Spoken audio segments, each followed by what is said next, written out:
comenzaremos. Síndrome nefrótico. El síndrome nefrótico es una entidad clínica de etiología diversa. Es un proceso inflamatorio también a nivel de los glomérulos. Eso es lo que hay que definir. Es un proceso inflamatorio a nivel glomerular que produce de etiología diversa, dice, ¿no? Y que produce en la persona proteinuria mayor a 3 gramos en orina de 24 horas. Como hay una proteinuria bastante significativa en la orina, en la sangre hay hipoalbuminemia, pérdida de la albúmina. A consecuencia de esa pérdida de la albúmina, ustedes saben bien que la albúmina es una proteína que mantiene, determina la presión coloidosmótica del plasma. Pero si es que no hay mucha proteína por la pérdida, por la proteinuria, entonces esta hipoalbuminemia va a ocasionar que el paciente tenga edema. Y a consecuencia de esta disminución de la síntesis y la pérdida de la albúmina, el hígado va a producir más lípidos y vamos a tener hiperlipidemia y lipiduria. Eso es lo que caracteriza prácticamente al síndrome nefrótico, ¿no? Tenemos que decir que primero que es un proceso inflamatorio a nivel de las nefronas, glomérulos, y que se caracteriza por una proteinuria mayor a 3 gramos en orina de 24 horas, cursa con hipoalbuminemia a consecuencia de eso, edemas, hiperlipidemia, lipiduria. Muy bien. El objetivo de este síndrome nefrótico para nosotros es conocer la fisiopatología del síndrome nefrótico, sus manifestaciones clínicas y alteraciones bioquímicas que se dan durante el transcurso del cuadro clínico. Manifestaciones clínicas. Dice, la pérdida de proteínas en orina origina una serie de alteraciones que constituyen las características del síndrome nefrótico. ¿Qué es lo que ocasiona la pérdida de proteína? Hipoalbuminemia. Aparece cuando la capacidad de síntesis hepática se ve superada por las pérdidas urinarias de albúmina y el catabolismo renal. A ver, recordaremos, ¿cuánto es el nivel de proteína en el plasma?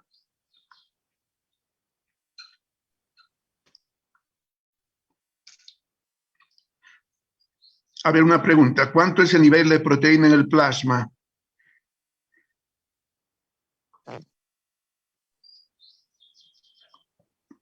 ¿Me escuchan, jóvenes? Sí, doctor. A ver, algunos de ustedes, pues, debe haber siempre alguna persona que sepa, no creo que todos no sepan. Doctor, Adelante. 7 gramos sobre decilitros. 7 gramos por decilitro, ¿no? Esa es la concentración normal de proteínas en el plasma. Cuando hablamos de hipoalbuminemia, en mi mente tiene que estar el nivel de proteína en el plasma. De esos 7 gramos, 4.5 es albúmina y 2.5 es globulinas y otras proteínas, ¿no? Todo eso tiene que estar en mi mente así. El trabajo del médico es intelectual, no es físico. Cuando yo digo hipoalbuminemia, inmediatamente en mi mente están causas y además el nivel de proteína normal y de todo normal, ¿no? Cuánto es la albúmina, cuánto es la globulina, todo eso aparece en mi mente, porque bueno, ya está registrado y aparece como proyección, pantalla de proyección, así. Entonces, de esa manera es que uno puede tener el conocimiento, si no, no se tiene el conocimiento. Bien, entonces, sabiendo que la albúmina en el plasma es de 4.5 a 5 gramos por decilitro, la hipoalbuminemia será pues menor que esos gramos, ¿no? 3 gramos, 2.5 gramos de albúmina en el plasma en los pacientes que tengan síndrome nefrótico. El edema. Suele ser la primera manifestación en esta enfermedad, aparece en partes blandas y en casos graves puede comportar ascitis, derrame pleural y anasarca, ¿no? El edema suele ser la primera manifestación. Vamos a ver cómo es el edema. Es un edema blando prácticamente. Aparece en partes blandas. ¿Qué quiere decir eso? Las piernas, las zonas de declive, y en casos graves puede comportar ascitis, derrame pleural, anasarca. Es debido a la reabsorción de sodio y agua secundaria a la disminución de la presión oncótica capilar o estimulada directamente por la proteinuria. Hiperlipidemia, con aumento de las cifras de colesterol total, lipoproteínas de baja densidad, de muy baja densidad y las lipoproteínas intermedias. La lipoproteína A y con menos frecuencia, hipertrigliceridemia y descenso de las cifras de lipoproteínas de alta densidad.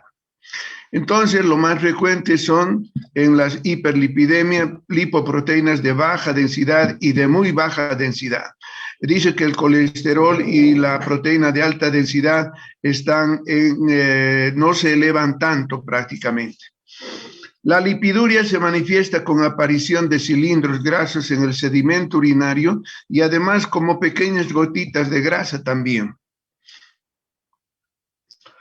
También se produce pérdidas a consecuencia de esta proteinuria y de este aumento de la permeabilidad a nivel de los glomérulos producida por diferentes causas, desde infecciosas, enfermedades sistémicas y otras, dice, va a producir, aparte de la proteinuria, de la hiperlipidemia, va a producir pérdida de inmunoglobulinas y de factores del complemento. Esto lleva a una tendencia especial a la aparición de infecciones como peritonitis espontáneas, es decir, peritonitis asépticas, celulitis, infecciones pulmonares, meningias y digestivas. Entonces, hay una predisposición a padecer enfermedades infecciosas por el hecho de que se pierden inmunoglobulinas y factores del complemento. Ustedes saben que los factores del complemento amplifican la reacción de defensa en el proceso inflamatorio. Entonces, como está disminuido todo eso, entonces es presa fácil de infecciones la persona. Trombosis. Pacientes con síndrome nefrótico tienen tendencia a la trombosis. Hay que tener mucho cuidado. Con una incidencia de entre el 5 y el 60%. Vean ustedes, no es muy raro, sino que puede ser frecuente dependiendo del medio donde uno está la trombosis. Suele aparecer en venas renales y de extremidades inferiores, aunque también pueden afectarse territorios arteriales. Pero lo más frecuente es, yo he visto en la práctica médica que he tenido, he visto más trombosis en las extremidades inferiores. He visto 2 casos solamente de trombosis de la vena renal. O sea, no es muy frecuente. Lo más frecuente es trombosis de extremidades inferiores que nos pueden producir luego una trombosis pulmonar, ¿no? Y ahí, bueno, estamos complicados con el paciente. Hipertensión arterial solamente en menos de la mitad de los pacientes, ¿no? Generalmente la presión no es el signo distintivo del síndrome nefrótico, ¿no? La presión elevada es más del síndrome nefrítico que del síndrome nefrótico. Insuficiencia renal aguda que se observa con más frecuencia en pacientes de edad avanzada con hipoalbuminemia grave, trastornos con dosis altas de diuréticos. Es decir, los diuréticos cuando se usan en dosis altas podemos conseguir que eliminar demasiado líquido hasta comprometer el flujo sanguíneo renal. Viene a ser como una complicación o una iatrogenia del hecho de usar diuréticos así sin cuidado, ¿no? Entonces, hay que tener mucho cuidado en los pacientes de edad avanzada cuando estamos dando diuréticos. Yo prefiero dar la dosis, mitad de la dosis en pacientes de edad avanzada, ¿no? En un paciente joven no hay problema, le puedo dar doble de la dosis porque responde, pero en un paciente ya de edad avanzada, porque no se olviden que a partir de los 40, 50 años, se pierde cada 10 años se pierde 10% de las neuronas. Entonces, una persona de 70 años ya ha perdido pues, un 30% de sus neuronas y eso puede agravarse si es que utilizamos diuréticos sin el cuidado respectivo. Bien.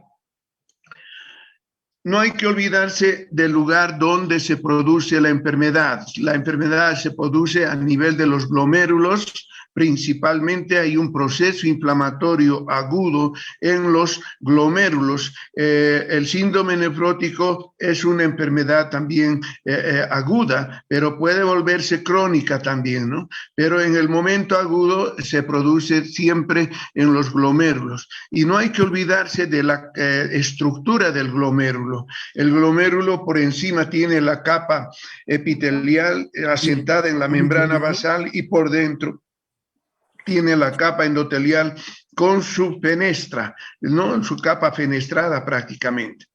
Cuando vemos algún dibujo así de glomérulo, lo que vemos, miren, esta entrada es de la arteriola aferente. ¿Por qué digo eso? Porque tiene una musculatura mayor que la eferente. Y además aquí está el aparato yuxtaglomerular. Entonces, rápidamente identifico los elementos que componen esta estructura del glomérulo. Arteriola aferente, glomérulos y arteriola eferente. Muy bien. Entonces, la capa epitelial, la membrana basal y el endotelio fenestrado es ahí, en ese territorio donde se produce esta manifestación del síndrome nefrótico. Esta es una niña ya en etapa convalescencia, ¿no? Pero se nota todavía un poco su edema facial. Cuando llegó a la clínica esta chica, no podía abrir los ojitos de tanto edema que tenía. Y nos fue muy difícil encontrar venas en las manitos, ¿no? Porque todo el cuerpo estaba en anasarca, bien edematizada la niña. Y de cómo se produjo el síndrome nefrótico en esta niña. Esta niña era del norte de Potosí, sabía arrear a sus ovejitas y un día de eso se cae de un pequeño barranco, se cae, se lastima, se rasmilla la pierna, todo eso, y se queda así pues, no la curan, todo eso, y días más tarde, como 2 semanas más tarde, empieza a hincharse y de esa manera le llevan a la posta local, al curandero, y no pueden manejar el cuadro, entonces ya complicado llega a la clínica, ¿no? En anasarca total, les digo que no podía abrir sus ojitos de lo hinchado que estaba y también tenía cierto grado de dificultad respiratoria. Entonces, como les digo, fue muy difícil encontrar una vena en la niña y yo estaba ya decidido a hacerle una venotomía porque no podía colocarle catéter central, estaba muy edematizada. Entonces, felizmente logramos agarrar una buena vena y ahí está ustedes están viendo, y a través de eso le pudimos dar sus medicamentos que después de 3 días la niña estaba así con menos edema, más tranquila, pero así suceden las cosas, ¿no? Esta enfermedad es más frecuente en niños menores de 15 años. El síndrome nefrótico. La cantidad de proteinuria, eso es la clave para el diagnóstico del síndrome nefrótico, la cantidad de proteína. Si yo les digo, esta paciente que ha llegado ahorita tiene una proteinuria de 1.9 gramos de proteína en orina de 24 horas, ¿es síndrome nefrótico o qué es? Les pregunto. Síndrome nefrítico, doctor. Correcto. Por el grado de proteinuria podría inclinarme al síndrome nefrítico, ¿no ve? Entonces, eso es lo que hay que considerar, jóvenes. Eso hay que tomar en cuenta, el nivel de proteinuria en la orina de 24 horas. Miren, estoy repitiendo las palabras de manera incisiva para que ustedes se den cuenta que es importante. Proteinuria en orina de 24 horas, estoy diciendo, no estoy diciendo proteinuria, no estoy diciendo en orina, estoy diciendo todo completo y normal. ¿Cómo se tiene que hacer? Estoy diciendo que el examen en la orina para caracterizar al síndrome nefrótico es la proteinuria en orina de 24 horas y tiene que ser mayor a 3 gramos por día. Bien,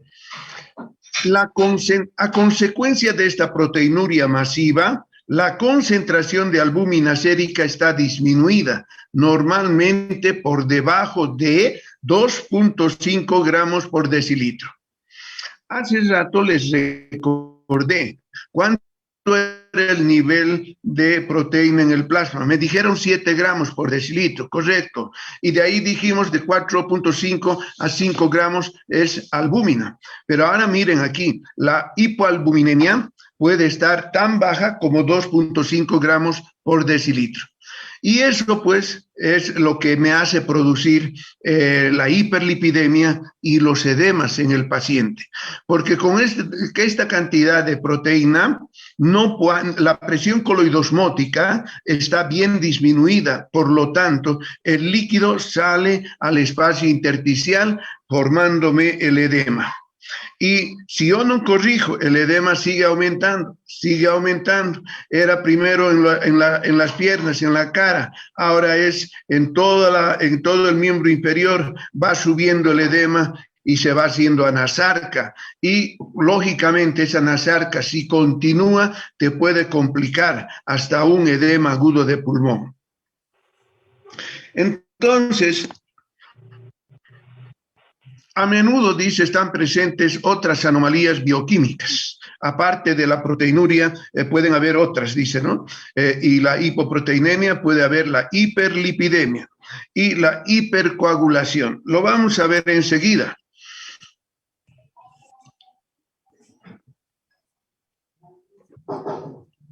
Miren, esta es la membrana glomerular, la barrera de filtración, y en este lugar es que puede haber pues ese proceso inflamatorio. La membrana puede estar engrosada, puede estar así con sus canales abiertos que aumentan la permeabilidad, etcétera, etcétera, ¿no? Pero es a nivel de la membrana del glomérulo donde se suscita este síndrome nefrótico.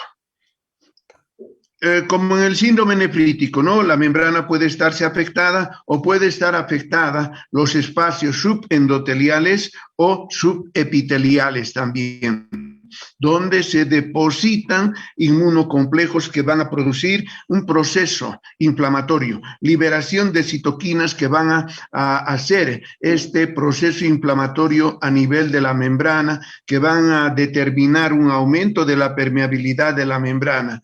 Y si hay un aumento de la pérdida también de la barrera negativa, y por eso las proteínas se salen con mayor intensidad, ¿no? Entonces, esas son las cosas. Veremos. Aquí está el edema, es un miembro inferior, no se nota bien, pero aquí está la impresión de 2 dedos. 2 dedos, ahorita vamos a ver cómo es el edema. Es un edema moderado, ¿no? Un edema moderado, pero vamos a ver otro edema. Aquí está una radiografía de tórax de un paciente que tiene síndrome nefrótico con anasarca. Prácticamente miren el tamaño del corazón, está abarcando casi todo el tórax. En semiología, esto ustedes saben qué se llama. ¿Qué se llama esto en semiología?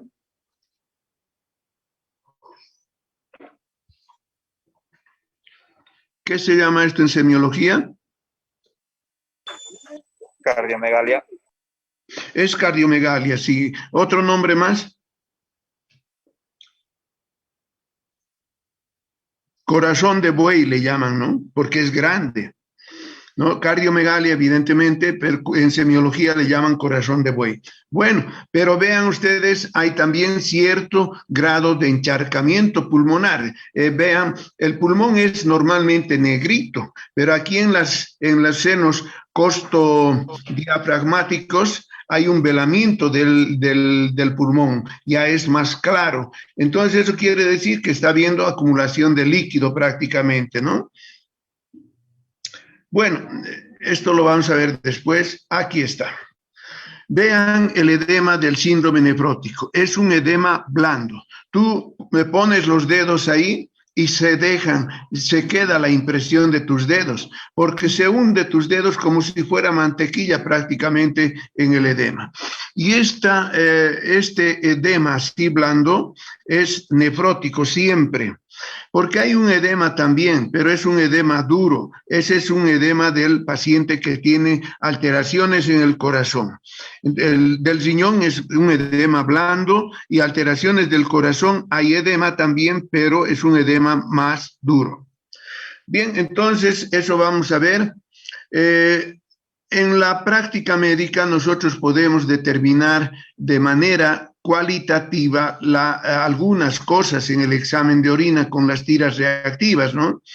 Pero para este caso, para determinar la proteinuria en orina de 24 horas, tenemos que recurrir al laboratorio siempre, ¿no? No podemos decir con este método hay proteinuria de 2 o 3 o 4 gramos en orina, no podemos decir. Este método es cualitativo, no es cuantitativo, pero nos sirve para orientarnos, ¿no? Nada más. Ahora, puede estar disminuida la albúmina y aumentada otras proteínas, ¿no? Entonces, como la proteína de Waldenström, las proteínas en el mieloma múltiple. Y para saber esas cosas, nosotros no podemos hacer diagnóstico de esas enfermedades solamente diciendo hay proteinuria en orina de 24 horas, ¿no? La orina de 24 horas nos está diciendo solamente la cantidad de proteína que se está perdiendo por la orina, pero no se está haciendo una calificación de enfermedad. El rótulo de síndrome nefrótico con pérdida de proteína en la orina, eso es nada más. Pero digamos que no sea por un proceso inflamatorio del riñón, sino que sea por paraproteínas que están por otro tipo de enfermedades, como las que he mencionado. En ese caso tenemos que hacer inmunoelectroforesis y ahí nos van a ver la separación de la albúmina, globulinas y del otro tipo de proteínas como la proteína de Waldenström o del mieloma múltiple que pueden salir ahí bien reflejados. Entonces, eso es lo que tenemos que hacer. Inmunoelectroforesis para ver la cualidad y la calidad y la calificación de proteínas que nos pueden decidir que son otro tipo de enfermedades y no simplemente las inflamatorias que están produciendo el síndrome nefrótico. Síndrome nefrótico clínicamente está asociada a condiciones que pueden ser causas primarias, idiopáticas. Se da en asociación con una enfermedad glomerular primaria cuya causa es desconocida. Bueno, hay un proceso, como les conté de la niña, hay un proceso inflamatorio a consecuencia de una glomerulonefritis probablemente postestreptocócica, porque después de la lesión, 15 días más tarde, la niña comienza a presentar edemas y, fueron acentuándose cada vez más hasta llegar al estado de anasarca, ¿no? Entonces, este síndrome nefrótico se puede dar en asociación con enfermedades infecciosas como enfermedades glomerulares de causa infecciosa.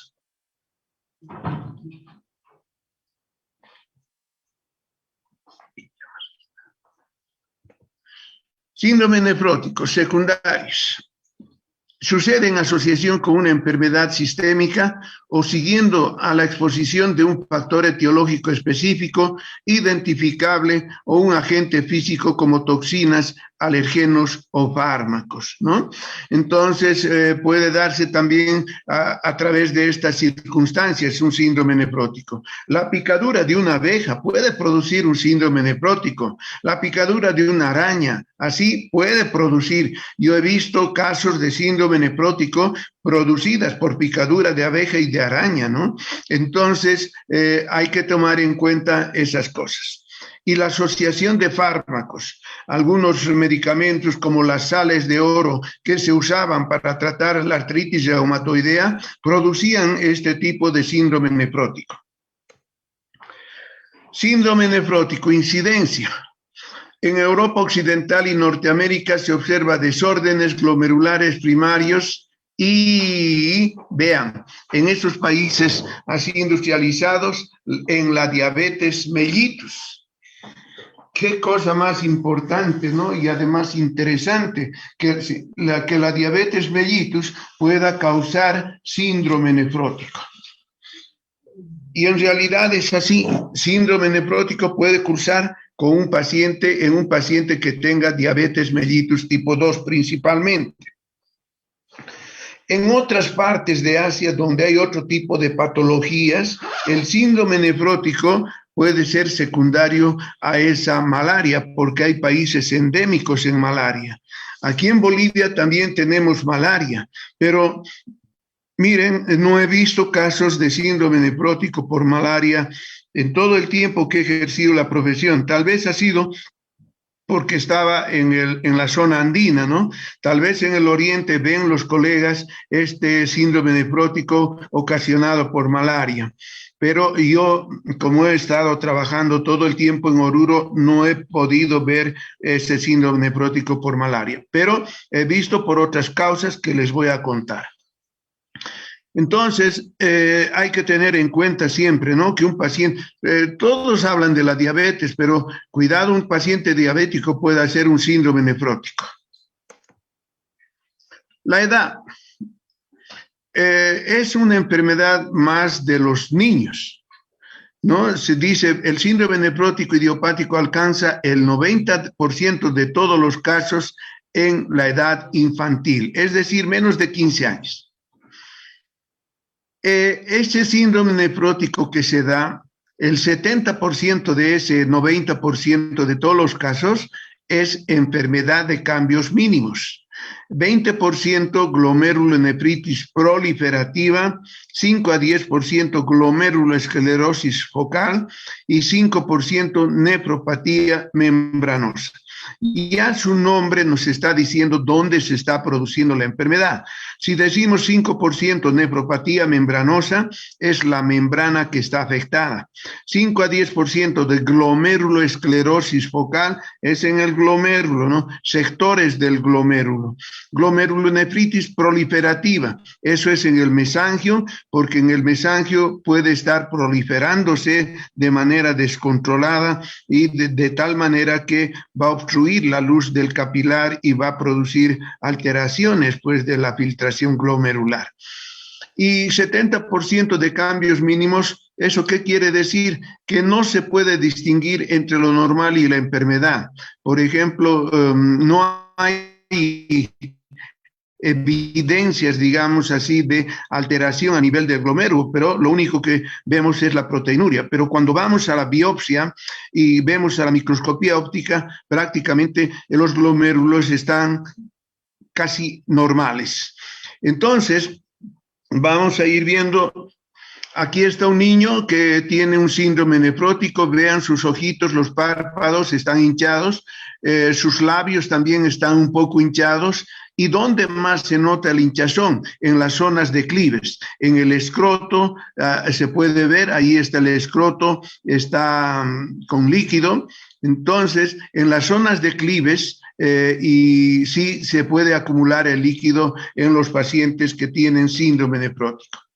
Decíamos que pueden desarrollar ascitis también. Hay un edema en los miembros inferiores, pero en el abdomen puede acumularse líquido en el tercer espacio. ¿Por qué? Por la pérdida de la presión coloidosmótica también, ¿no? Entonces puede producirnos una ascitis dentro de esa anasarca que está viendo, puede hacer que el edema sea tanto manifiesto externamente como internamente. Bien, entonces en los niños 90% es el síndrome de cambios mínimos, ¿no? Y de esos 90%, ya 20% es una glomeruloesclerosis, membrana proliferativa 5%, etcétera. Bien, en la población adulta corresponde el 10% restante. 90% en los niños y 10% en los adultos. O sea, en los adultos no es muy frecuente el síndrome nefrótico, sino en los niños. 30-40% de este 10% son secundarios a procesos sistémicos, en especial a diabetes mellitus. Dentro de las enfermedades sistémicas, como está la diabetes mellitus, el lupus, vasculitis, la púrpura de Schönlein, etcétera, entonces dice que la causa más frecuente de síndrome nefrótico es la diabetes mellitus. 70% corresponde al síndrome nefrótico primario o idiopático asociado a nefropatía membranosa, glomerulonefritis membranoproliferativa. Muy bien. Su fisiopatología. La proteinuria se debe a un aumento de la permeabilidad glomerular y no a un descenso en la reabsorción tubular, porque ustedes saben que todos los aminoácidos, todas las proteínas se filtran, pero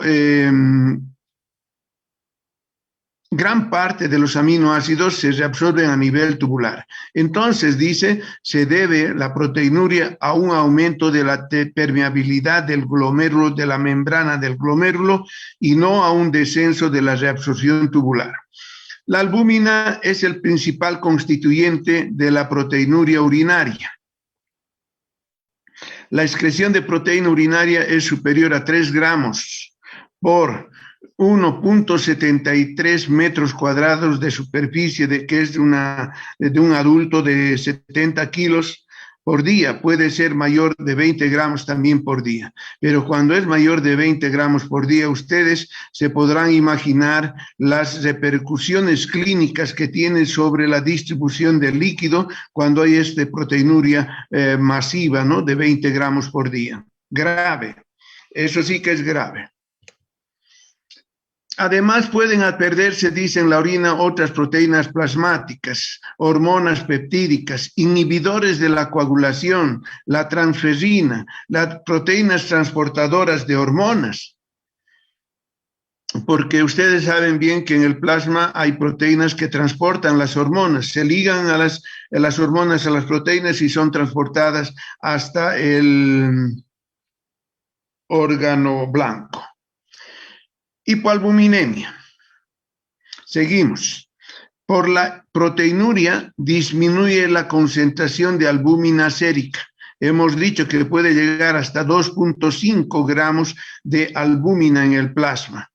El hígado normal tiene la capacidad de sintetizar para aumentar o sintética para aumentar la reserva de albúmina hasta 25 gramos por día. En la hipoalbuminemia grave, la síntesis hepática de proteínas es inadecuada e insuficiente, ¿no? Entonces, otra causa es, dice, el aumentado catabolismo renal de proteínas, disminuyen otras proteínas plasmáticas de bajo peso molecular, disminuye la transferrina, la ceruloplasmina, la globulina transportadora de hormona tiroidea. Estos pacientes, cuando tienen síndrome nefrótico por un mes, digamos así, llegan a tener hipotiroidismo prácticamente. Hay que estar pendiente de la hormona tiroidea. Y la inmunoglobulina G, que es una inmunoglobulina que nos protege de infecciones, ¿no? Y como se pierde esta inmunoglobulina, somos propensos a contraer infecciones, son propensos a contraer infecciones los pacientes que tienen síndrome nefrótico. Bien, el edema del síndrome nefrótico, ahí está. Está provocado, como lo hemos dicho, por la hipoalbuminemia, que provoca un descenso en la presión oncótica del plasma, lo que determina un desequilibrio de las fuerzas de Starling a nivel de los capilares. Bien, entonces, ahí, como hay pérdida de la presión coloidosmótica, los líquidos se pasan al intersticio prácticamente.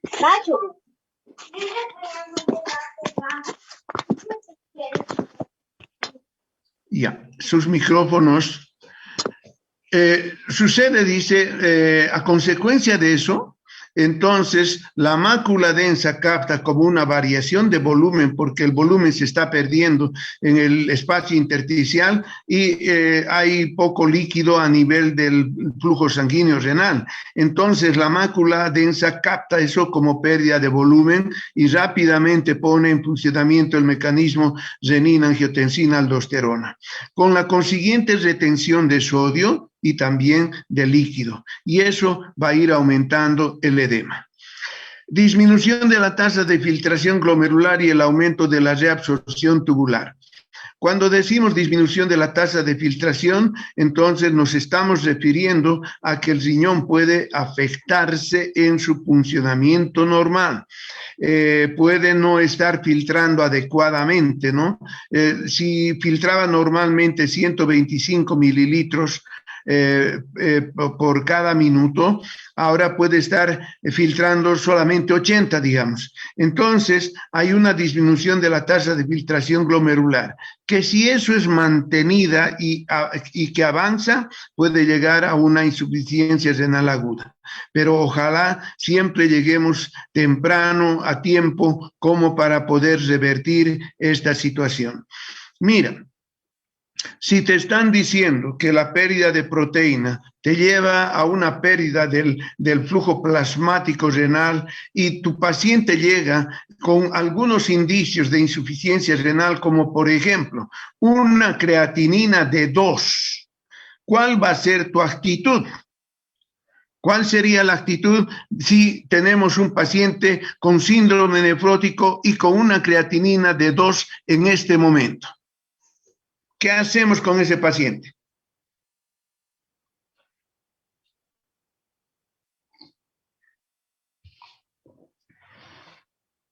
O sea, lo miramos, lo dejamos a su suerte. ¿Qué hacemos con un paciente que viene ahorita y nosotros detectamos que está con síndrome nefrótico y además está con una creatinina de 2? Ahora estamos aprendiendo que esta puede ir con una disminución de la tasa de filtración. Es más, ya la creatinina de 2 me está diciendo que hay una disminución de la tasa de filtración, pero si eso se mantiene en el tiempo, puede avanzar a una insuficiencia renal aguda. ¿Qué hago en este momento? Doctor, paciente derivado a diálisis. No. No. Doctor, ¿habría que restringir la ingesta de líquidos? Mira. Y analizar también la diuresis.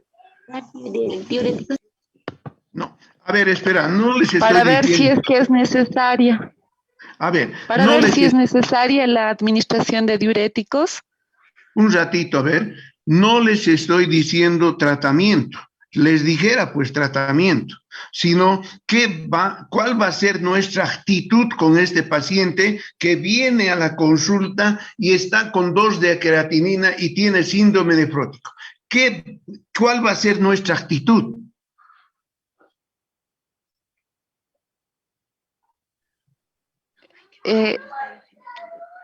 Tendríamos que evaluar el estado general del paciente y imagino que procede una internación inmediata de emergencia. Tu actitud tiene que ser que le atiendas lo más rápidamente posible, ¿no ve? Esa es la actitud. Porque si no me dicen ustedes, entonces van a estar mirando al paciente a que se complique. No, mi actitud tiene que ser lo que tú has dicho, actuar inmediatamente. ¿Qué se hace? Internación y rápidamente evaluar al paciente y tratar de revertir lo que todavía puede ser una insuficiencia prerrenal, ¿no? Porque la prerrenal es dependiente de volumen y aquí es lo que le está faltando, volumen. Antes de darle diurético, lo que sea, ¿no? Eso. Pero mi actitud tiene que ser la de internarlo, atenderlo inmediatamente. ¿Cómo? Internación, valoración, análisis, todo lo que ustedes pueden decirme. Pero mi actitud es la de ese rato, internación, así. atenderlos rápidamente, quiere decir, para evitar que se consolide la insuficiencia renal. Muy bien, síndrome nefrótico. Hay, ya hemos dicho, dos tipos, dice, enfermedad de cambios mínimos, que en el 90% se da en niños. Disminución en este tipo de enfermedad, hay disminución en el volumen sanguíneo, niveles elevados de renina, aldosterona, aumento en la vasoconstricción periférica.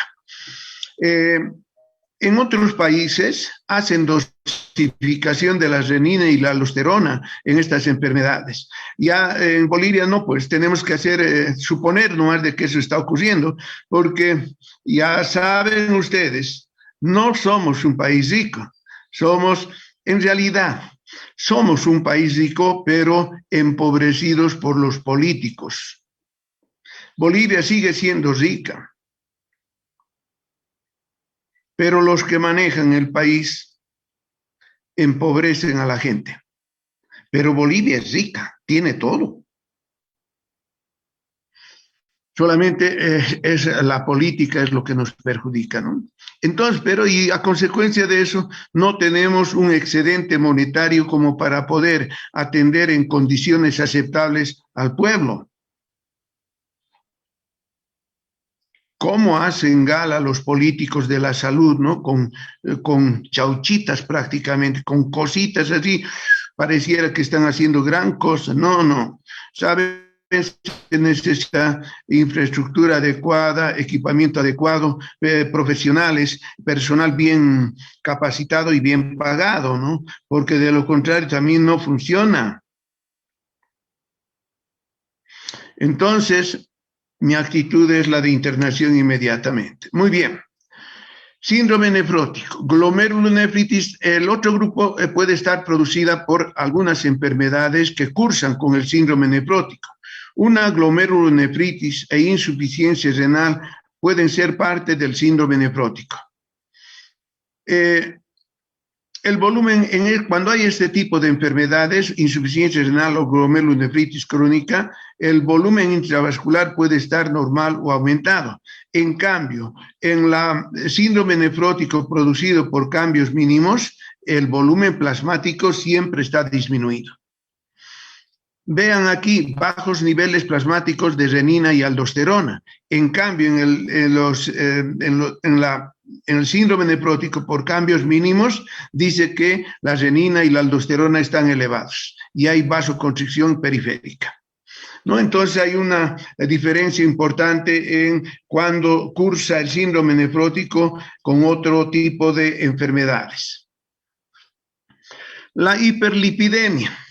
La estimulación de la síntesis hepática de lipoproteínas es debido a la disminución oncótica del plasma,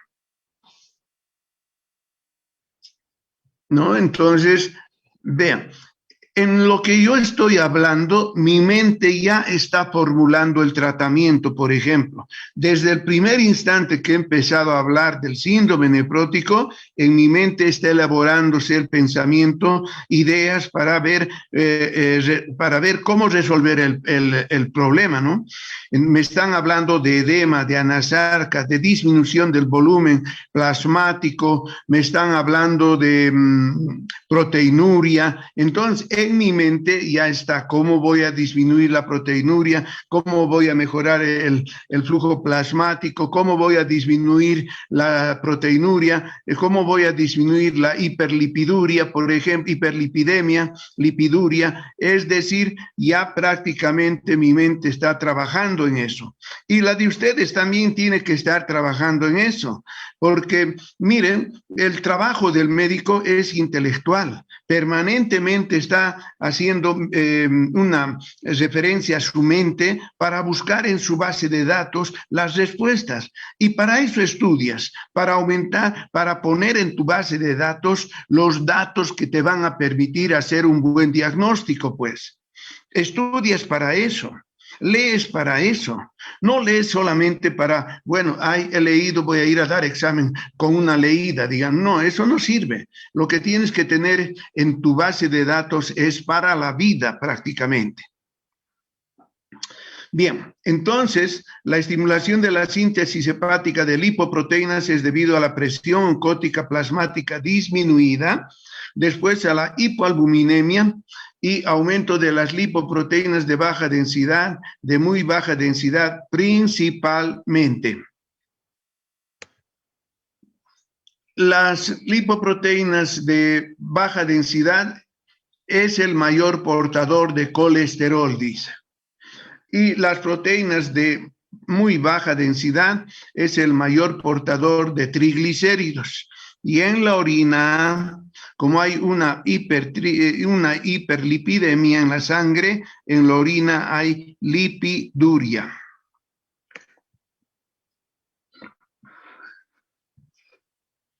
El síndrome nefrótico también cursa con hipercoagulabilidad. ¿Por qué? Porque dice, el descenso de la presión oncótica del plasma produce un aumento de la síntesis hepática de fibrinógeno y factores procoagulantes, como el factor 5, 7 y 10. Entonces, si se producen por el descenso de la presión oncótica del plasma, dice que produce aumento de la síntesis hepática de procoagulantes, entre ellos el fibrinógeno y factores procoagulantes como 5, 7, 10. La hipoalbuminemia aumenta también la agregación plaquetaria, y la agregación plaquetaria va a ir a formar trombos, coágulos. La pérdida urinaria de inhibidores de la coagulación como la antitrombina 3 y el cofactor de heparina también condiciona de hipercoagulabilidad. Es decir, se pueden formar trombos. La concentración alta de alfa-2 macroglobulina y baja de plasminógeno también favorece a la coagulación. La presencia de hipovolemia y hemoconcentración, lógicamente, miren, en el lecho vascular no hay pues mucho líquido, porque todo el líquido agua se ha salido al espacio intersticial para formar el edema. Y dentro de los vasos hay hipovolemia y hemoconcentración. Bueno, esto lo vamos a ver. Síndrome nefrótico. Diagnósticos diferenciales. Vamos a ver el síndrome nefrótico primario, aquel que se produce por cambios mínimos, que es el 90% de los casos en los niños. Tengo que hacer diagnóstico diferencial con nefropatía membranosa, glomerulonefritis membranoproliferativa, esclerosis focal, nefropatía por IgA, etc. Pero ese diagnóstico diferencial no puedo hacer clínicamente. Eso es con laboratorio, ¿no? Con biopsia, prácticamente. Pero así clínicamente no puedo hacer ese diagnóstico diferencial.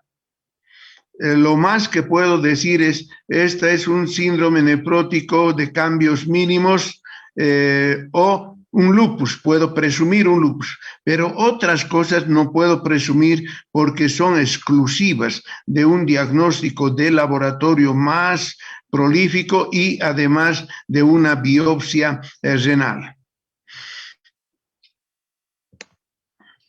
Síndrome nefrótico secundario, ¿no? Su diagnóstico diferencial, enfermedad sistémica, ahí tenemos la diabetes mellitus, enfermedad del colágeno vascular, el lupus, amiloidosis, sarcoidosis, neoplasias malignas, tumores sólidos, linfomas, leucemias, mieloma múltiple, ahí está el mieloma múltiple. En el mieloma múltiple hay una proteinuria, pero muy significativa, proteinuria, pero hay en el plasma hay una proteína de Bence-Jones y la proteína del mieloma múltiple prácticamente. Y cuando hacemos inmunoelectroforesis, ahí sale el diagnóstico de mieloma múltiple. Clínicamente muy difícil de hacer el diagnóstico de mieloma múltiple, o amiloidosis, pero cuando hacemos los análisis y además inmunoelectroforesis, ahí sale con toda seguridad estos diagnósticos. Hay algunas infecciones que pueden producir el síndrome nefrótico. Y ahí están las bacterianas como la postestreptocócica. Les he mencionado de esa niña pastora del norte de Potosí, que ella se cayó, se hizo heridas en la piel y a consecuencia de eso, 15 días más tarde, se presentó el síndrome nefrótico. También puede haber por protozoarios, el paludismo en las zonas endémicas, ya hemos dicho que puede haber síndrome nefrótico por paludismo. En Bolivia, tal vez en las zonas tropicales, ¿no? Toxoplasmosis, el Toxoplasma gondii. Es un parásito que vive principalmente en los animales domésticos. ¿En cuáles? En el gato.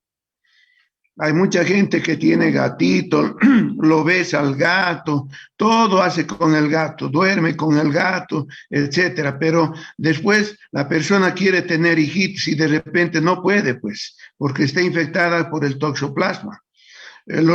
Los animales tienen que estar donde corresponde, como animales nomás. Pero hay mucha gente que los tiene como mascotas como si fueran sus hijos y no está bien desde ningún punto de vista. Por ejemplo, a la gente se acerca a sus perritos y les dejan que les lama la boca, la cara, pero no se olviden pues que el perro también se limpia su cuerpo con su lengua, hasta se limpia el potito con su lengua. Entonces, ¿cómo me voy a hacer dar una lamida con el perrito? Yo creo que los animales tienen que estar en su lugar nomás y no hay que extrapolarse a querer considerar que pueden ser como un miembro más de la familia.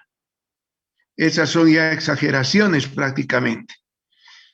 Bien, algunos otros síndromes nefróticos por helmintos, como la esquistosomiasis en las zonas donde hay esta patología, ¿no? África, Brasil, etcétera.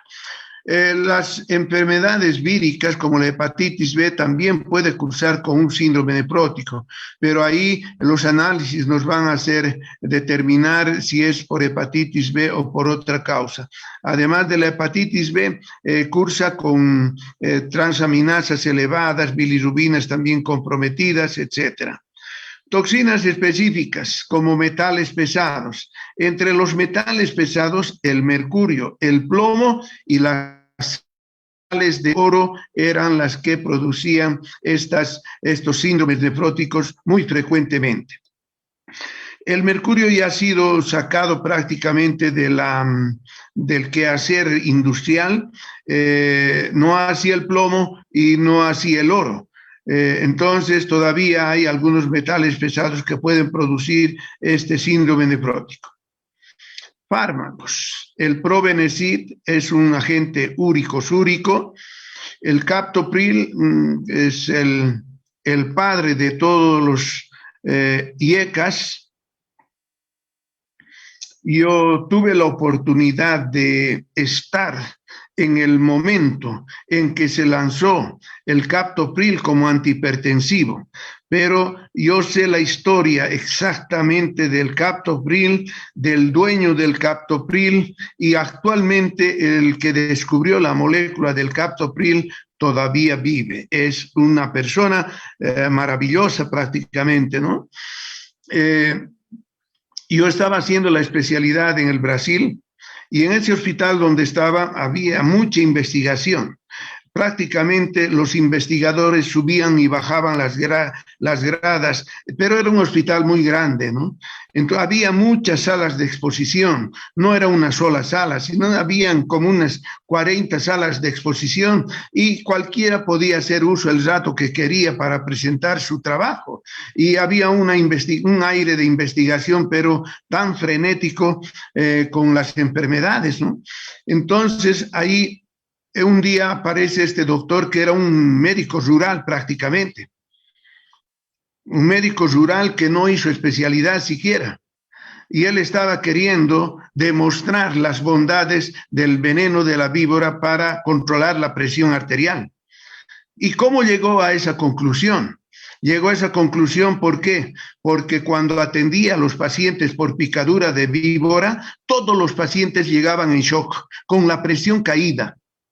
Entonces les atendía, trataba de elevar la presión, todo eso, pero después de atender muchos casos así, él dijo, el veneno de la víbora debe tener una sustancia que baja la presión. ¿Cuál es esa sustancia? Y empezó a estudiar el veneno de la víbora, y ahí encontró al captopril. Sintetizó el captopril y luego fue a las grandes ciudades a tratar de demostrar su trabajo. Como no era un especialista, no era un médico así reconocido, no le dieron mucha bola. Yo esa vez estaba en el hospital y lo vi al doctor presentando su trabajo y bueno, pues como no era conocido, no le dieron mucha importancia. Pero ahí estaban algunos miembros de algunas empresas también farmacéuticas y le escucharon a él atentamente y le dijeron, doctor, ¿por qué no viene a trabajar en nuestro laboratorio? Le vamos a dar condiciones de trabajo y siga con este trabajo que usted ha presentado. Nos parece muy interesante. El doctor se fue a trabajar y ahí comenzó la historia del captopril. Pero, miren, en esta época de pandemia que hemos tenido, los desarrolladores de la vacuna han estado desarrollando la vacuna, pero ya con un afán comercial prácticamente. Thomas Salk, el año 1950, cuando había epidemia de poliomielitis en el mundo, él también se dedicó a buscar una vacuna para la polio.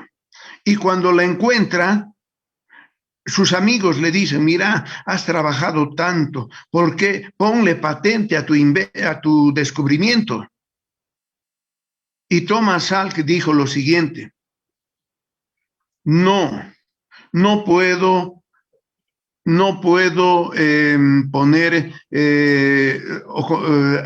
poner patente. Quiero que sea de uso irrestricto para beneficiar a los niños, que todo el mundo use mi vacuna gratuitamente, porque son niños los que están afectándose. Y de esa manera la vacuna de la poliomielitis no tuvo un registro porque les pagan, cuando patentan, les pagan por el uso de la vacuna. Les pagarán, digamos, 1 centavo de dólar, pero ¿cuántos millones son los que se usan, no? Entonces, así Thomas Salk dio como un legado a la humanidad de que su vacuna no iba a tener patente y cualquier estado podía desarrollarlo y aplicarlo en los niños de sus países. Grande Thomas Salk, ¿no? Ahora ya no vemos eso, pues todos los laboratorios grandes han trabajado, pero para cobrar sus vacunas. Entonces, ahí tenemos ciertas limitaciones, países como nosotros, de conseguir las vacunas. Todos los políticos compraremos, los alcaldes que compren vacunas, los gobernadores que compren vacunas, el presidente que compre vacunas. Todo el mundo quería comprar vacunas. No es tan fácil ahora. Además que te pueden vender vacunas falsificadas si compra el gobernador o el alcalde. No hay ninguna garantía. Eso lo tiene que hacer de estado a estado prácticamente. Bien, entonces el doctor patentó su captopril y le pagaban en royalties, se llama esos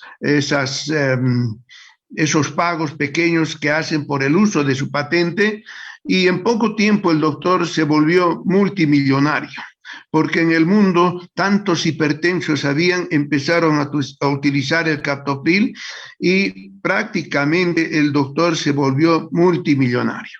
2 años más tarde el doctor viene al mismo hospital, nos encuentra ahí todavía trabajando y nos dice, he venido a invitarles para que ustedes conozcan mi nueva residencia. ¿Y dónde era su nueva residencia? Se había comprado una isla y tenía su yate el doctor, y nos estaba invitando a ir en su yate a su isla, a su nueva residencia. Es decir, si llevas bien, de manera correcta, adecuada y además con con lo que yo llamo, ¿no?, fascinación por lo que haces, puedes encontrar cosas así como el doctor ha encontrado. Pero fascinación, no me gusta, ¿no ve? A nosotros nos gusta la medicina, pero no tenemos fascinación por la medicina. Yo veo al doctor Richard Chiara como un médico entusiasmado con la medicina. Le gusta investigar. Tiene entusiasmo. Ahí está siempre presentando sus trabajos, yendo a una parte, a otra parte. Ese es el entusiasmado, pero nos falta todavía el apasionado y nos falta el fascinado. Ojalá dentro de ustedes un día aparezca ese tipo de persona que pueda llevar a un nivel distinto la medicina de Oruro y de Bolivia. Bien, entonces no hay que olvidarse de que hay algunas cosas que pueden producir síndrome nefrótico como las picaduras de abeja, araña, trastornos hereditarios, etc. Bueno, las complicaciones del síndrome nefrótico, complicaciones tromboembólicas, hemos dicho, también hay infecciones, hemos dicho, y desnutrición. Las complicaciones tromboembólicas por pérdida de la antitrombina 3 y la síntesis de factores procoagulantes. Así hemos mencionado. Las infecciones por pérdida de la inmunoglobulina G y del complemento, ¿no? Hemos dicho también que las personas con síndrome nefrótico son susceptibles a las infecciones. Y la desnutrición, lógicamente, el nivel de albúmina en el plasma determina el grado de nutrición de las personas. Si tu albúmina está en 2.5, estás desnutrido, pues en un tercer grado prácticamente. Complicaciones tromboembólicas, ahí está, dice, puede haber trombosis pulmonar, puede trombosarse la vena axilar y la subclavia, la arteria femoral coronaria mesentérica y puede haber trombosis de la vena renal.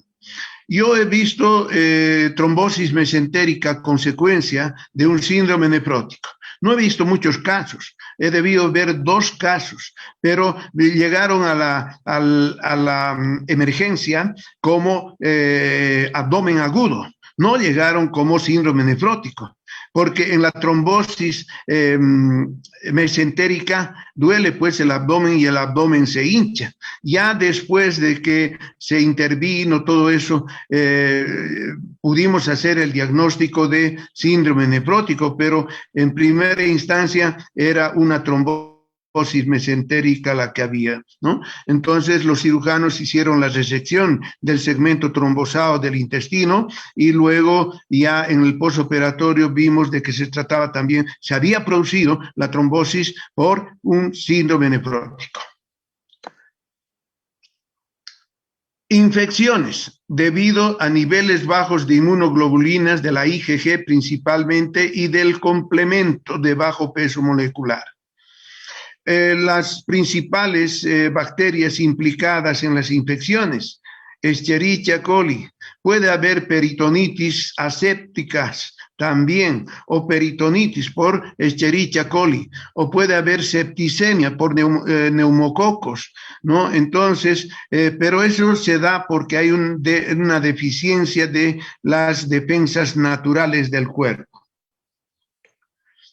Desnutrición.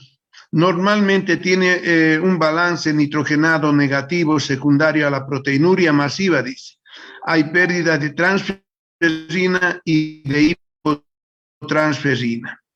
Entonces, lo que hay que hacer es tratar de corregir esa proteinuria masiva y aumentar la proteína a nivel del plasma, ¿no?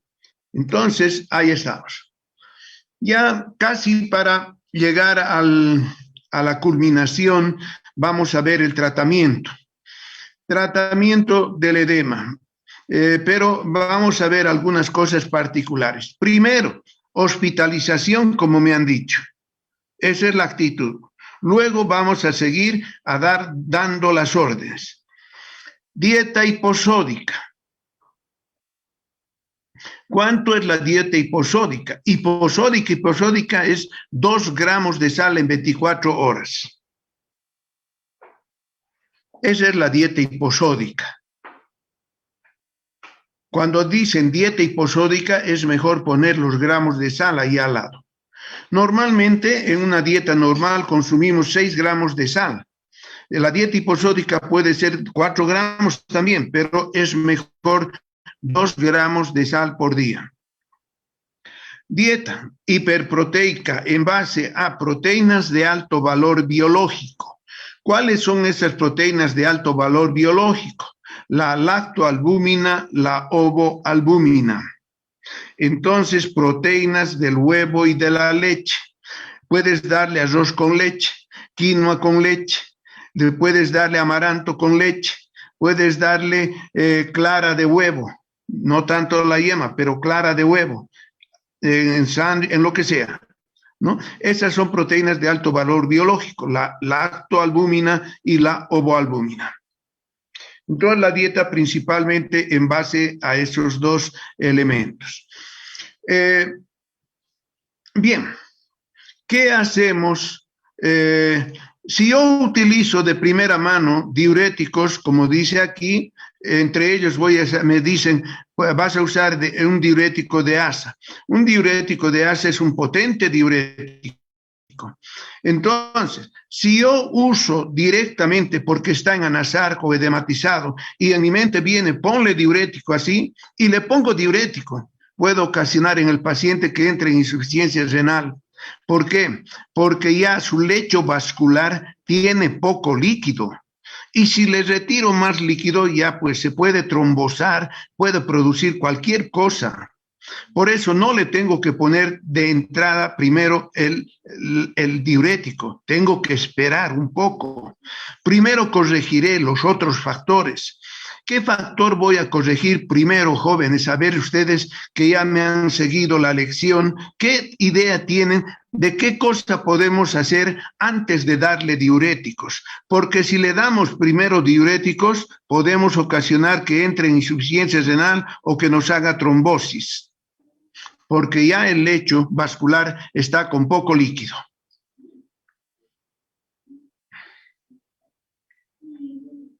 A ver, mentes brillantes, ¿cómo podemos comenzar?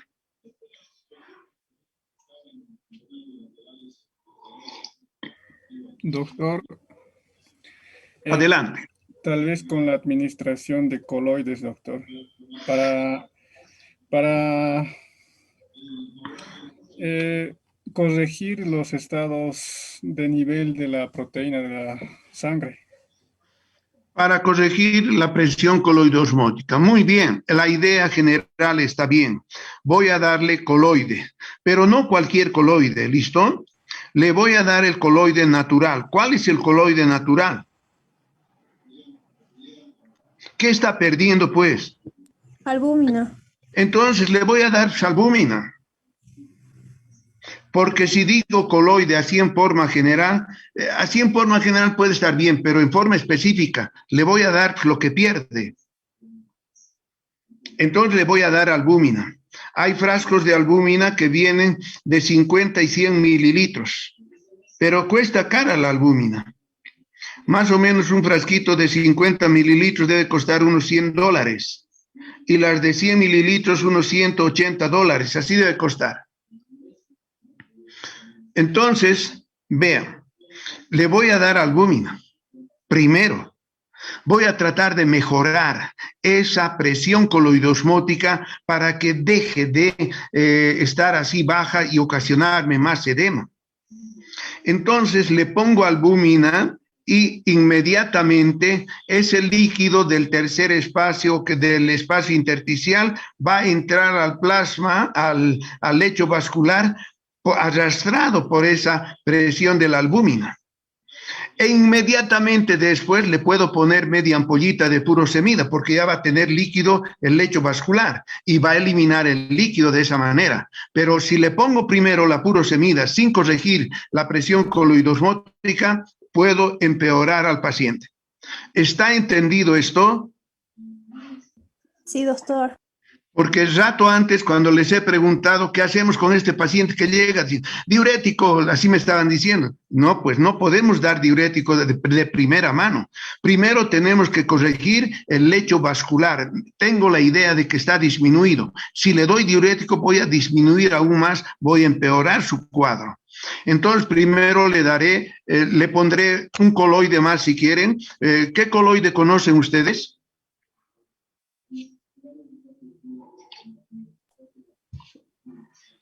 ¿Qué coloide conocen? Dextrano.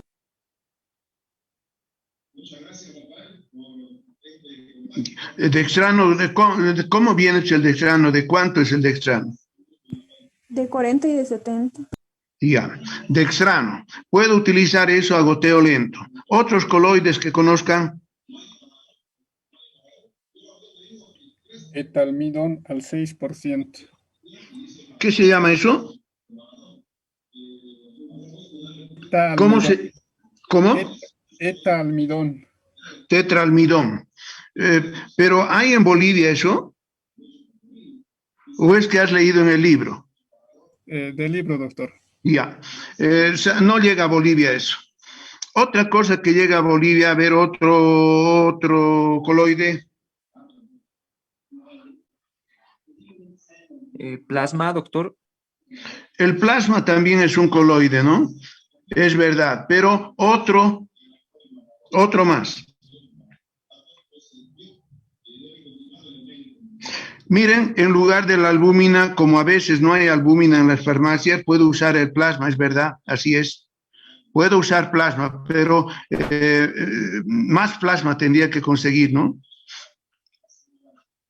A ver, otro coloide. Entonces, ¿se podría dar sangre? ¿Una transfusión sanguínea? No, porque su nivel de glóbulos rojos está normal, no necesita glóbulos rojos. Lo que necesita es líquido y necesita para mantener la presión coloidosmótica. Si le doy solamente líquido, se sale al espacio intersticial porque la presión coloidosmótica está baja por la falta de proteína. Entonces tengo que darle lo que le falta, proteína le falta.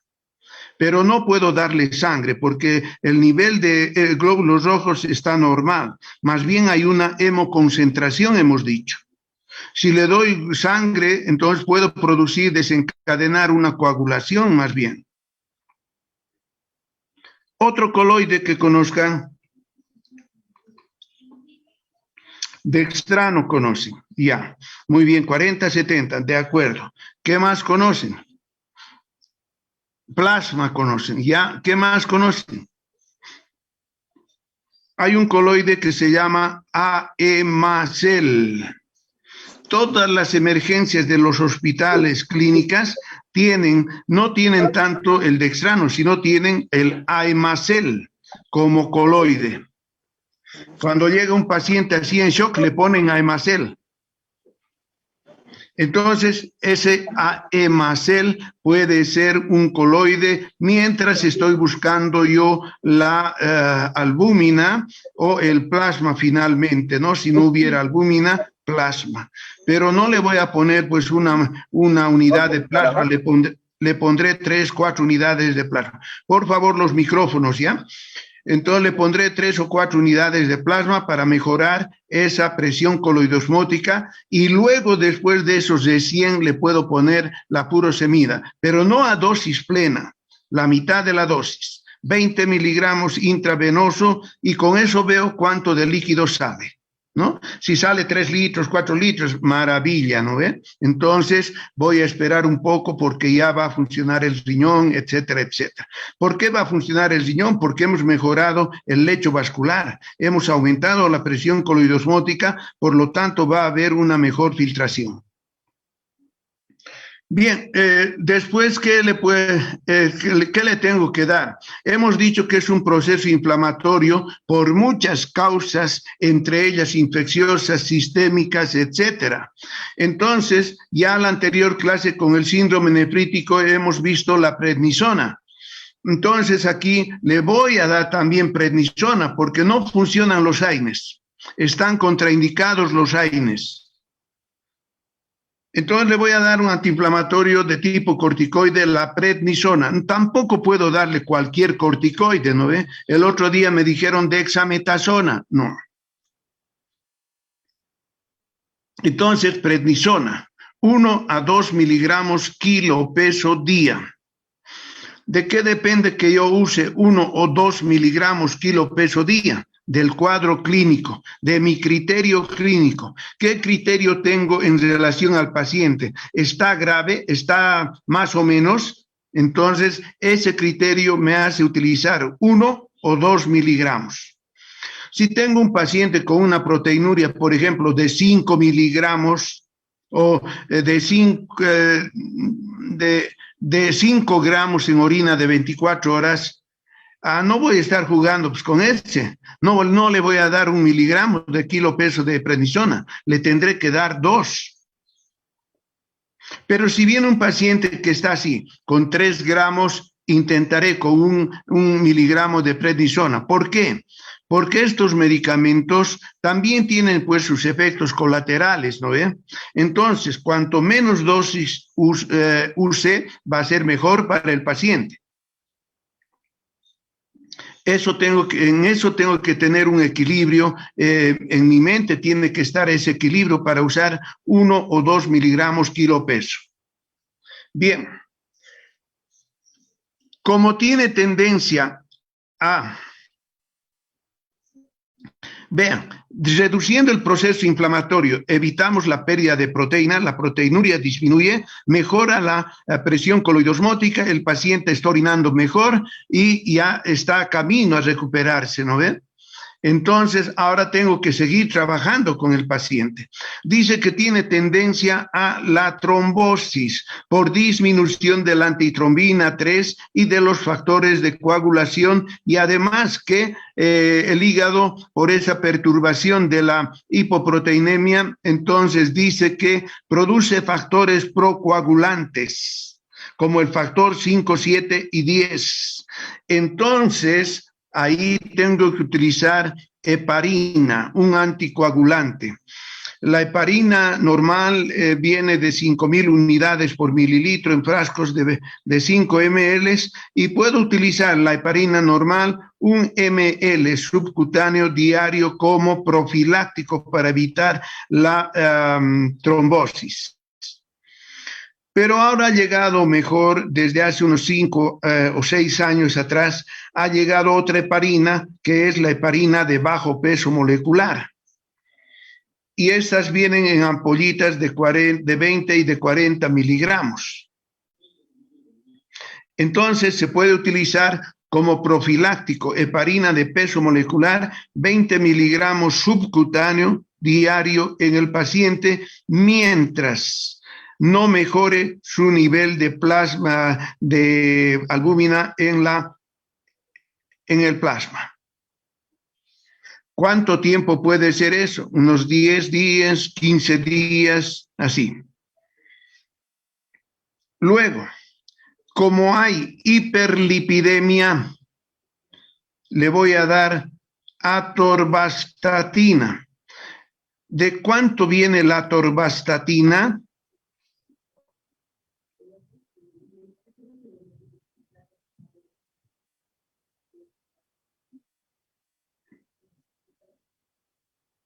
¿En qué forma viene la atorvastatina y de cuántos miligramos?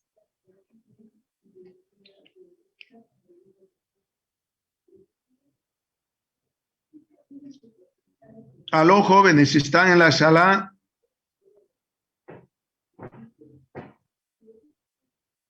Viene en comprimidos de 40 miligramos, doctor. Mira, hay que repasar la farmacología, ¿listo? Viene en tabletas o comprimidos de 10 y de 20 miligramos, no viene de 40. Entonces, revisa tu farmacología. Entonces, le voy a dar atorvastatina, pues 10 miligramos cada 12 horas durante unos 3 meses por lo menos, hasta que se reduzcan los niveles de lípidos en su sangre. Si no hay atorvastatina, le voy a dar su prima, que es la simvastatina, o la rosuvastatina que está llegando últimamente, o el gemfibrosilo, también puedo utilizar como un hipolipemiante. Lo que tengo que saber es la forma de presentación y los miligramos que tiene para formular la receta. Porque si solamente digo atorvastatina, simvastatina, ¿sí? No tiene sentido. El médico tiene que especificar porque finalmente está dando una orden para que el paciente tome o para que la enfermera le administre, pero la enfermera siempre va a preguntar ¿de cuántos miligramos, doctor? Así va a decir. Bien, hay pacientes en los cuales la prednisona no es suficiente para el tratamiento, no se puede controlar bien la enfermedad. Entonces, en estos pacientes en los cuales tenemos dificultad de respuesta a la prednisona, podemos utilizar la ciclofosfamida. 10 miligramos por kilo peso cada 7 días. Persona de 70 kilos, 70 miligramos. La ampolla viene con 200 miligramos. Entonces, 70 le pongo cada 7 días, cada semana. No le puedo poner todos los días. Es un citostático muy fuerte.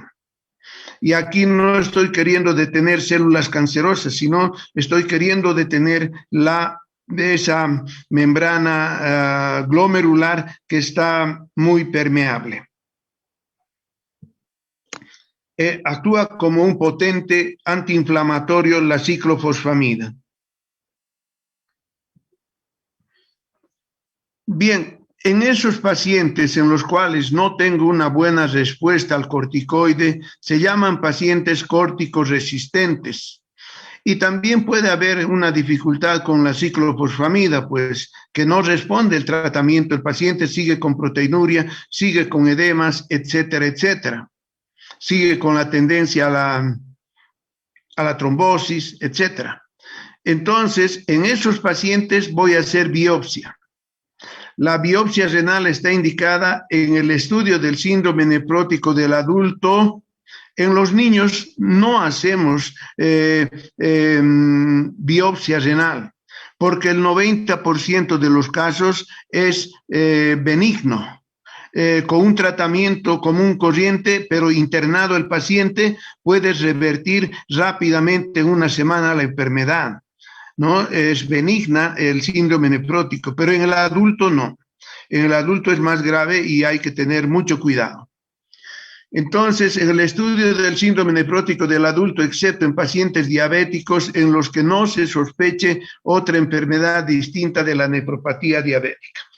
Puedo hacer entonces la biopsia en pacientes adultos que tengan síndrome nefrótico, excepto en los de la nefropatía diabética. En niños con síndrome nefrótico, en principio no está indicada la realización de biopsia renal. Ahí está. Son 90%, ya sabemos que son de cambios mínimos, entonces no vamos a estar haciendo biopsia en los niños. A no ser que tengan una resistencia a los corticoides con recidivas frecuentes. Eso quiere decir que no haya respuesta al tratamiento. En ese caso, aunque sea niño, le vamos a hacer la biopsia. El tratamiento general comprende, ya hemos visto, reducción del edema, control de la presión arterial, el perfil lipídico y la profilaxis de la trombosis. Y eso ya lo hemos hecho. Ahí está el plasma que decía uno de los compañeros como una sustancia coloide.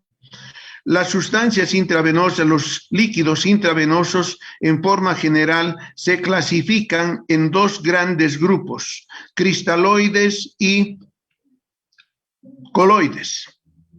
Dentro de los cristaloides están todos los sueros y dentro de los coloides están el plasma, el hemacel, el dextrano y, en último caso, la sangre. Bien, entonces con eso habríamos acabado nuestro tema de síndrome nefrótico. Ustedes tienen un resumen, tienen también el libro, tienen también la app Espero que estén trabajando en eso, ¿no? Porque cuanto más veas, practiques, te vas a dar cuenta perfectamente y rápidamente bien. La medicina no es difícil. Lo difícil es que yo tenga la disciplina para dedicarme un poco al estudio. Eso es lo difícil. Ahora más todavía con estas clases que son virtuales, no les vemos, pues, porque yo a veces pregunto, jóvenes, ¿están en la sala? No responden. Entonces me da la impresión de que se conectan y están haciendo otras cosas, ¿no? Eso, bueno, cada uno tiene que actuar de acuerdo a su conciencia, ¿no? Yo estoy tratando de dar lo mejor de mí, lo más práctico para ustedes, lo que sea útil en el internado y en la residencia, eso les estoy dando. Entonces, yo tengo la conciencia tranquila de que estoy dando lo mejor, pero no sé si ustedes están dando también lo mejor. Espero, ojalá que sea así, y lógicamente, si es así, los resultados en las pruebas evaluatorias van a ser satisfactorias para todos. Muy bien, jóvenes, si es que hay alguna pregunta, adelante, y si no, vamos a dar por concluida la sesión.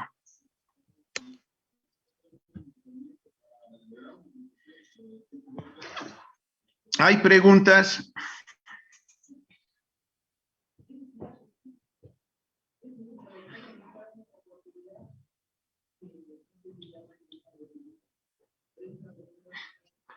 ¿Qué análisis voy a pedir en pacientes con síndrome nefrótico? Voy a pedir hemograma, glicemia, creatinina y un parcial de orina. Luego, si sospecho siempre de un síndrome nefrótico, le voy a pedir proteinuria en orina de 24 horas. Le voy a pedir lípidos en perfil lipídico en sangre y le voy a pedir, ¿qué más? ¿Algo más se les ocurre?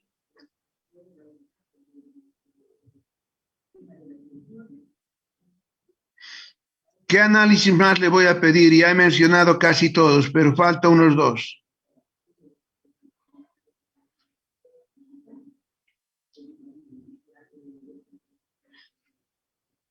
¿Están en la sala, jóvenes? Me parece que no están, pero no contesta nadie.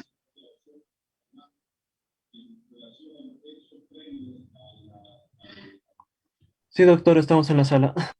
Y a ver, pero ya pues trabajen un poquito conmigo, porque miren, ustedes son pasivos, están escuchando nomás, no aportan nada, no está bien eso. Miren, ya les he dicho casi todos los análisis, faltan dos. Y he hablado en la clase.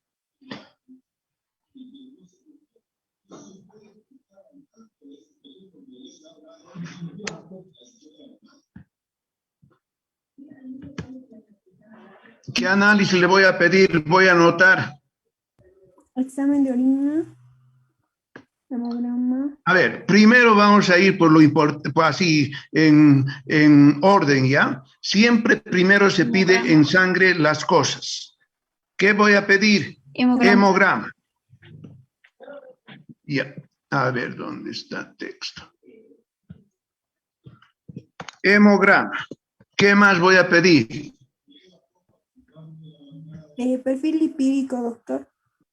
A ver, en orden, jóvenes, como me escuchan hablar a mí, pues acaso yo hablo así, orina, perfil lipídico, así desordenado, en orden. Hemograma. Después, ¿qué voy a pedir? Glicemia. Ya, glicemia. Creatinina. Glicemia. Voy a pedir creatinina, urea creatinina voy a pedir. Urea, creatinina. ¿Qué más voy a pedir? Hemograma, glicemia, urea creatinina.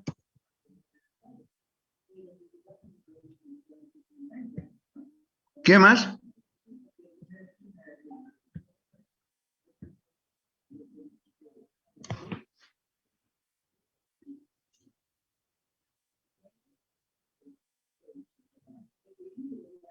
Examen de A orina. ver, jóvenes, ya pues, participen. Examen de orina, doctor. Ya, pero primero voy a terminar en el plasma los análisis, pues, ¿qué más falta en la sangre? Proteína. Proteína, doctor. Pero si yo pongo proteína, el laboratorista me va a devolver. ¿Cómo tengo que pedir ese examen de proteína en la sangre? Albumina, Proteínas doctor. totales. Proteinuria, doctor. Proteínas totales. Proteinuria es en la orina. Ah, En plasma. ya, alguien, ¿no? Dijo, lo dijo. Proteínas. Proteínas totales, albúmina y globulinas. Proteinograma se llama. Exacto. Proteinograma dices y te van a dar albúmina, globulinas. Eso es así, ¿ya? No hay necesidad de especificar, pero tienes que pedir lo correcto. Si no, vas a tener que decir otras cosas. Bueno, ¿qué más? Perfil lipídico, doctor, y velocidad de sedimentación. Perfil lipídico. Pero, ¿sabes? Como estamos aprendiendo, ustedes son alumnos, si ponen perfil lipídico, no van a saber qué lípidos van a pedir. Entonces, voy a anotar colesterol. ¿Qué otros lípidos conocen? Triglicéridos. Triglicéridos. ¿Qué más conocen?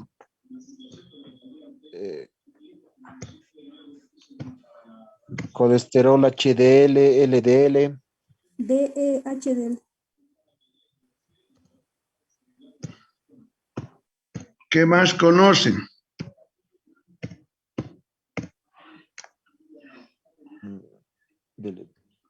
¿Qué más le voy a pedir?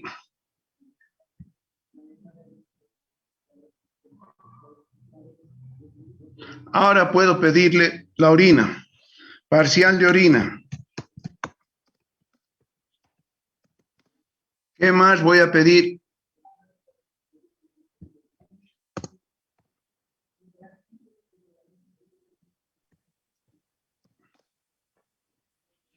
¿Qué más voy a pedir en la orina? Proteinuria, doctor. A ver, digan pero la palabra pues, completa. Proteinuria en 24 horas. Ya. ¿Sabes? Hay que decir como yo digo, no me escuchan, ¿no?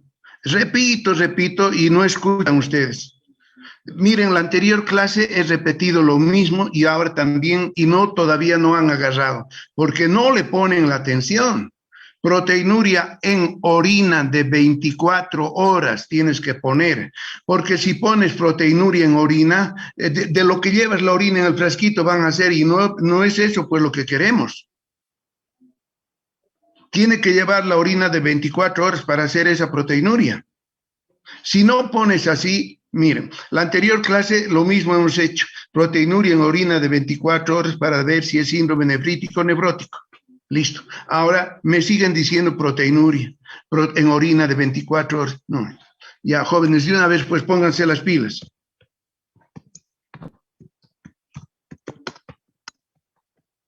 En orina de 24 horas. ¿Qué más?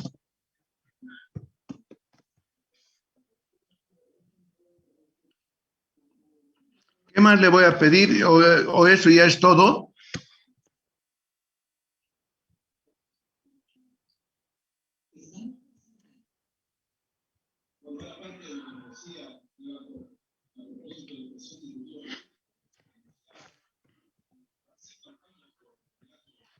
¿Algo más le pedirían ustedes?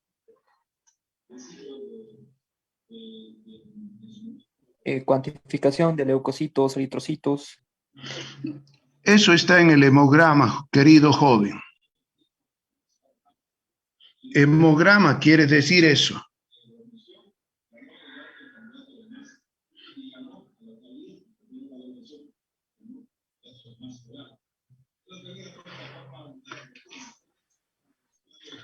Así lo dejamos al paciente.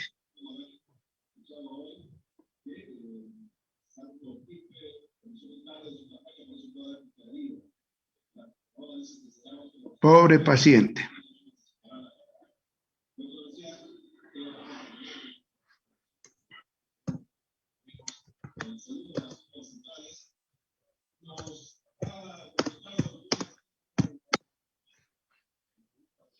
Por lo menos eso más le voy a pedir, electrolitos.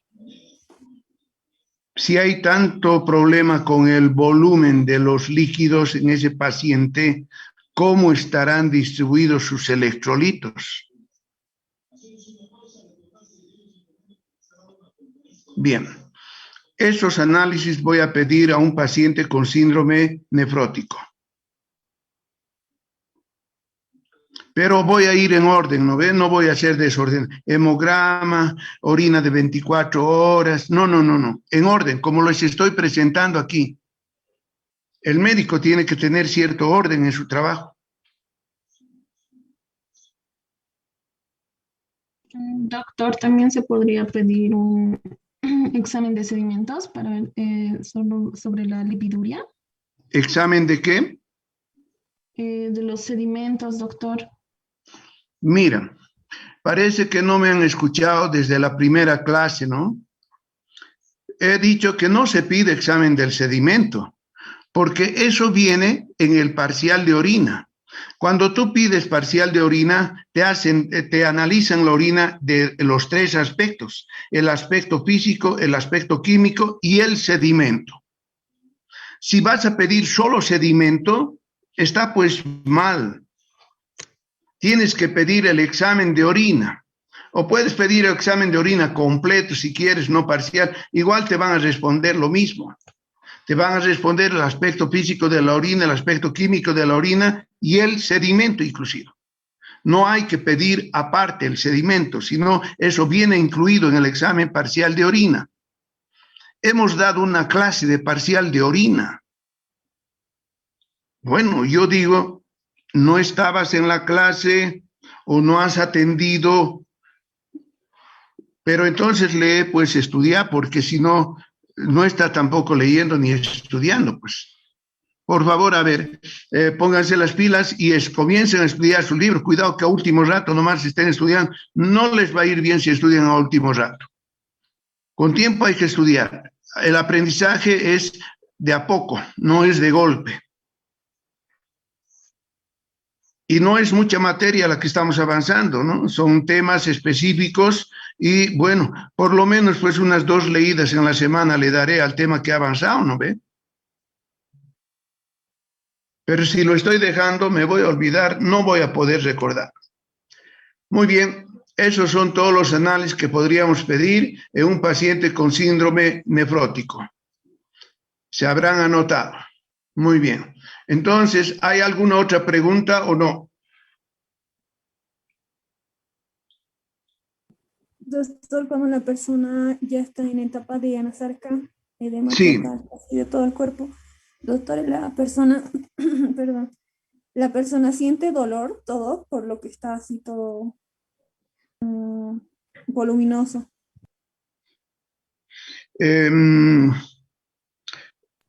No si siente dolor, no si a la siente persona- dolor, Oh, no está bien. siente dolor, pero lo que siente es esa, una sensación de disconformidad, digamos así, ¿no? No se siente bien el paciente con tanto edema, no se siente bien, pero no tiene dolor. No grita de dolor, sino que está, le molesta, ¿no? No se puede movilizar, todo, no puede ver bien, es decir, le molesta, no puede respirar bien también. Está bien, doctor, gracias. Pero no tiene dolor. ¿Alguna otra pregunta?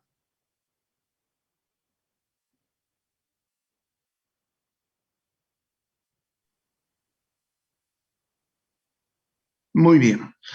Entonces, si no hay preguntas, vamos a vernos el próximo martes. El próximo martes vamos a llevar infección urinaria. Infección urinaria, denles una leída a la infección urinaria ustedes también, porque si vienen sin leer y no me preguntan nada, no estamos sacando provecho de las clases. Doctor, Adelante. una pregunta. ¿La aparición del edema en el síndrome nefrótico es de carácter ascendente o descendente? Ascendente. Comienza en los pies y va subiendo. Gracias, doctor. Muy bien. ¿Alguna otra pregunta?